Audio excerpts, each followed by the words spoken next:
What's going on, everybody?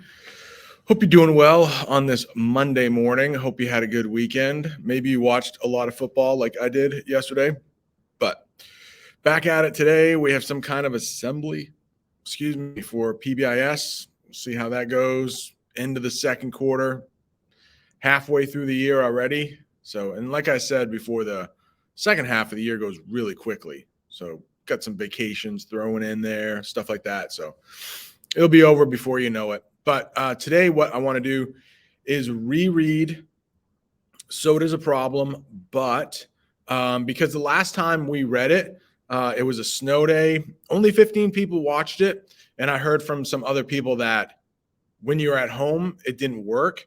So maybe you weren't logged in on your school account or whatever. Not sure why somebody reading an English article would be banned, but whatever. Sometimes that filter, if you're not logged in on your own account, school account, I should say, can be a little weird. So let's start reading this, and then we'll see what happens. I'm going to kind of pretend like we've not read this before, just because I don't think many people have because of the problems. So let me pull it up here. This goes right along, and this can be confusing. I'm sorry for some, because sometimes I call this ban the ban. Sometimes I call it Soda's a Problem, but because they're on the same like article thing and they're on the same Google form. So this is another opinion about the soda problem with Michael Bloomberg. We know him by now. So I'm starting right at the top. The intentions of New York Mayor Michael R. Bloomberg may be laudable, but it's wrong for one man, even an elected official, and even a well-meaning one at that, to dictate how people how big a cup of sugary soda is allowed. So I am glad that we did talk about the balance of power, the three different branches of government. No one person has all of the power. And at the beginning of the article, we didn't read it, but remember, the law was shot down by a judge. So the judicial side came in and said, "Now, it's not good for the people, taking away the rights of the people." But in that sentence or in that paragraph, it's getting hot in here. When I got in here, it was like freezing, and now they kicked on the heat, and now it's hot. But laudable, you can see that if something is laudable, it means it's a good thing. Like you want to praise it. You want to say, "Hey, good job."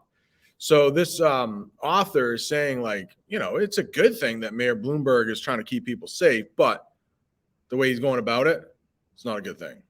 Laudable. I don't know. Maybe that should have been one of our words. I don't think it's as common as some of the other words up there, but all right. Next paragraph here. Not that I have tremendous regard for soda. It's bad for you, especially in large quantities. The evidence against it mounts on a semi-regular basis, but the mayor's initiative goes further than something like a soda tax, which might aim to discourage people from purchasing something by making it cost a bit more, but leaves the decision in their hands. So I think we've talked about this, the soda tax. There is a tax, an additional tax on alcohol. There's an additional tax on tobacco. Who knows? Maybe weed. I'm not sure. But that's the government will sometimes do that. It's like, okay, we know that's not good for you. So if you really want to buy it, we're going to tax it. We're going to take the money. We'll put it towards maybe educating people on how bad soda is or something like that. So there also is, I think in Maine, there's like a junk food tax. So I don't know how exactly it works, but when you're buying staples, things like not staples for your paper, but staples like the most important parts of your food. So like meat, eggs, that kind of stuff, milk. I'm almost thinking that in Maine, there isn't a tax at all on those things. Those like core things that you might need to survive, to feed your family or whatever. But when you're getting into things like chips and popcorn, which is kind of most of what I eat anyways, there is a tax on that. So don't quote me on it, but I believe there's a junk food tax, but I don't know about no tax. How about clothing, right? Some states don't have a tax on clothing. I mean, you kind of need, I mean, if you want to follow the laws, you have to wear clothes. So, but some states, like I think in New Hampshire, New Hampshire doesn't have a sale tax on anything. They make their money on like property tax and stuff like that. But I think Massachusetts also either doesn't have a tax on clothing, or a couple weekends before school starts in the summer, they will have like tax-free weekends, something like that. So the government will often do that. Gas is heavily taxed. So when gas was getting so expensive to import from other places, there was talk of, hey, maybe the government shouldn't put as much, both state and federal taxes on gas. But I mean, that money is supposedly used to maintain roads and stuff like that. But all right, back to this article, getting slightly off subject, but not really, actually. All right, Bloomberg is playing nanny. We've talked about that, the nanny state, in the worst sort of way by interfering in a basic private transaction involving a perfectly legal substance. In restaurants and other establishments overseen by the city's health inspectors, it would have been illegal to sell a serving of most sugary drinks, except fruit juice. I always wonder about that exemption, considering the sugar calories in apple juice. That's more than 16 ounces. Convenience stores such as 7-Eleven are overseen by the state and would be exempt, but a Burger King across the street would be restricted. A pizza restaurant would not be able to sell a 2-liter bottle of soda that would be shared out among the children at a birthday party, but they could all have a 16-ounce cup. The inherent contradictions that make it easy to sneer at such rules have been well reported and were a good part of why earlier this week a judge stopped the new rules from being implemented. All right, and there it is. I do think it says it at the beginning of the article too, in the background paragraph. But he also pointed out a deeper problem. Bloomberg essentially made this decision himself. It was approved by the Board of Health, but that's a board of the administration appointed by the mayor. So definitely like a concentration of power. Like before, when you appoint somebody, you might, hey, have this in your mind, like, hey, I want to have a ban on soda. Are you on board? No, I don't really think it, is right for the people. Then that person's not appointed.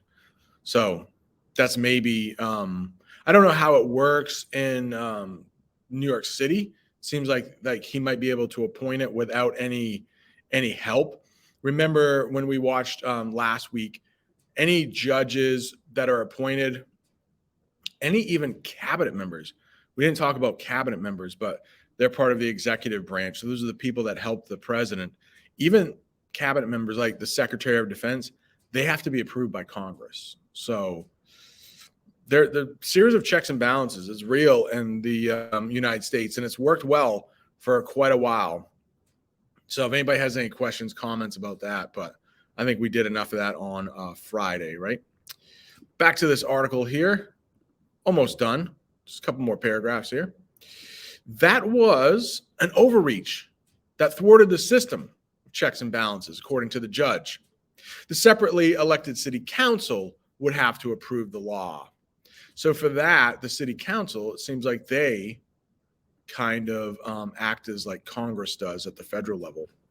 That still leaves the question of whether governments or their leaders can begin dictating the look of an individual's meal, the portion sizes for each aspect. There are times when government has to step in on obviously dangerous situations, especially those such as smoking that affect people other than the person whose behavior would be curbed. It's my belief that we want to scrutinize them carefully and keep them to a minimum. For that matter, it's not as though the mayor is moving to limit sales of tobacco to 2 cigarettes per transaction. So this person's saying cigarettes you have more of a right to buy cigarettes in large quantities than soda if the mayor got his way. Early 1900s, we're talking like 1909, 1919. The president at the time, was it Woodrow Wilson? And some other people, the president can't do everything on their own, created something called the Food and Drug Administration. It's federal. So it oversees exactly what it sounds like, food and drugs. So not street drugs, but medication. So to make sure that the food that we eat is safe, because at one time, like early 1900s, people were working in these like meat packing plants, and they were reporting about how unsanitary the conditions were. People could buy some meat and you get sick from it. So for about 100 years, the Food and Drug Administration is just part of like making sure that when Americans buy food, it's safe. So FDA, it's called. Back to this. Paragraph 5. Not that the government has to aid and abet the situation. Schools don't have to sell junk food. And thankfully, after years of sacrificing their students' health to desire to raise money, most of them have stopped allowing vending machines stocked with sodas. Governments are under no obligation to sell such stuff in park or pool vending machines or in their offices. Such cases, government is simply the vendor making a decision about what it wants to sell. All right, so really quickly here, when I first started teaching down in Greensboro, Alabama, geez, I got some stories about that. That was a rough school. I don't know if I ever told you about that, but it's pretty rough. One day, I came in on a Monday morning. I like to get to school early, and there was actually like a murder on a late Sunday night. I guess a drug deal gone bad on like school grounds. It was student who had gone to school there like the year before. I'm not sure if he graduated or not. It was my first year there. I didn't know the student. But yeah, it was rough. It was rough. I got some stories. Maybe throughout the second half of the year, I'll tell you some stories, but like gangs, people like, oh my gosh. I only taught there 1 year, but the last couple of days of school, it was like, man, there were all these fights because one person, it was just, anyway, I had a kid taken out of the classroom in handcuffs. Oh yeah, not the time to tell the stories, but maybe by the end of the year, jeez, glad I don't teach there. I've seen a lot of stuff though. Something else though. But when I first started teaching there, we had vending machines. So Coke, I know it was Coke. It's the South too. Like they're out of Atlanta, so very popular in the South.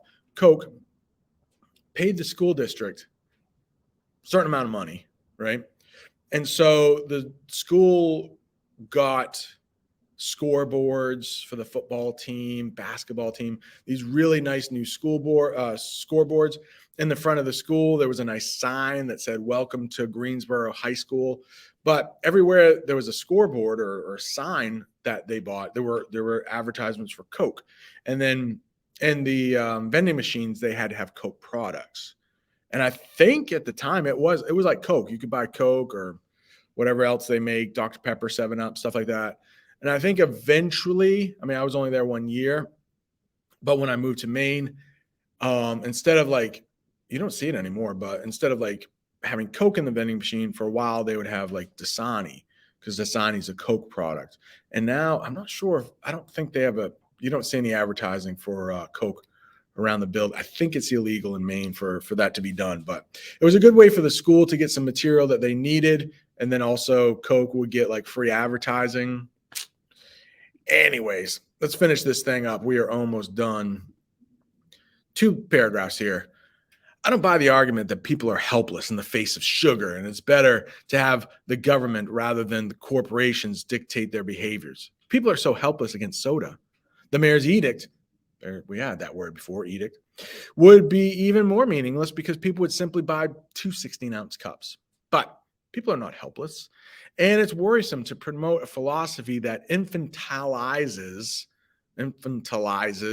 You don't hear that word very much. That is not one of our words, but it has infant in it.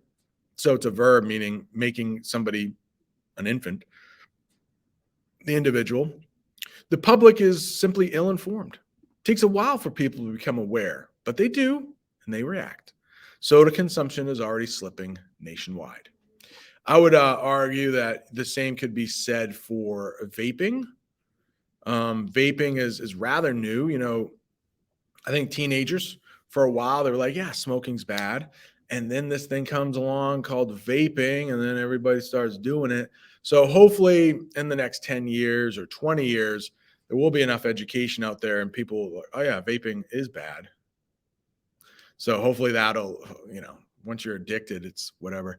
But it just takes people time, for information. Oh, it's not that bad for you or whatever. Yeah, well, I think it is. And if you are vaping, you'll find out, it doesn't take long, right? Maybe 10 years or so, but you'll find out, yeah, it's not great. And I'm wasting a lot of money and my health on it. But just more education maybe, but the tobacco companies slip that in on everybody like, whoa, wait a second, but it tastes fruity. Oh my gosh. Hang on. This is going on a long time, but my daughter had a concert Saturday night, and we were at Wyndham High School.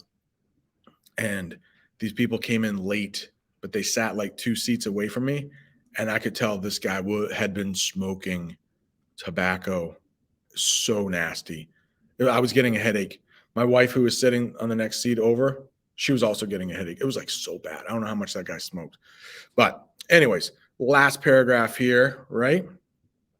Let's not forget that scientists and even governments have at times pushed people with better intentions than food corporations, certainly, into eating high levels of refined carbohydrates and sugars, sending out word that the only thing that really matters when it comes to obesity is to eat a low-fat diet.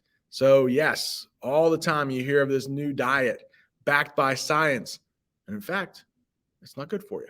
It's maybe worse than no diet at all. All right. Hopefully this was helpful. Get to a little work in class, get into a little Frank and Beans, and then